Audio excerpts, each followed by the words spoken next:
उत्तर प्रदेश के बहराइच जिले में तूल पकड़ रहा हत्याकांड का मामला। पीड़ित परिवार को न्याय दिलाने के लिए मैदान में उतरे समाजवादी नेता प्रशासन को ज्ञापन सौंपकर लगाई न्याय की गुहार। आइए सुनते हैं क्या कहते हैं समाजवादी पार्टी के नेता। रुपरडीहा थाना क्षेत्र में एक गांव है जमोग बाजार से एक 20 साल की लड़की का 21 जुलाई को अपहरण हुआ। सुबह ही उसके परिजन थाना रुपरडीहा गए और नामजद तहरीर दिया कि अरुण सैनी नाम के आदमी ने हमारी भांजी का अपहरण किया है। पुलिस वालों ने उसको पकड़ा और शाम को छोड़ दिया। उसकी एफआईआर लिखने के बजाय उसमें गुमशुदगी की रिपोर्ट दर्ज करी गई और 23 तारीख को उसकी लाश, सरकटी हुई लाश जिसका सर गायब था, वो नानपारा थाना क्षेत्र में मिली।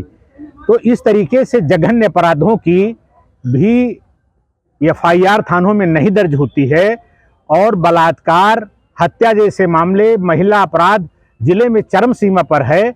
इसी के विरोध में समाजवादी पार्टी ने उस पीड़ित परिवार को न्याय देने के लिए और शिथिल कार्यवाही के लिए पुलिस अधिकारियों को दंडित करने के लिए आज जिलाधिकारी महोदय को ज्ञापन दिया है। योगी सरकार बुलडोजर कहीं से भी कानून और संविधान के अनुरूप नहीं है।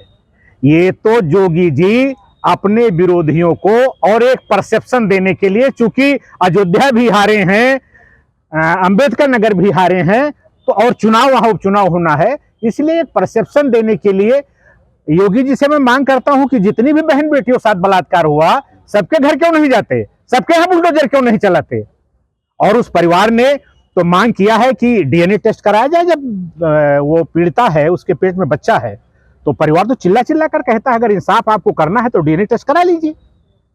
तो ये राय जो वो कर रहे हैं वो राजनीति से प्रेरित कर रहे हैं, वो किसी को न्याय नहीं दे रहे हैं, वो अपना मुनाफा देख रहे हैं कि कौन सी कार्यवाही में हमारा वो हो जाए। इन लोगों को, जो इसका मामा था हसमत, उसको शक था कि वही आदमी हमारी भांजी का अपहरण किया है। रात में अरुण कुमार सैनी के घर कम से कम 20 लोग गए।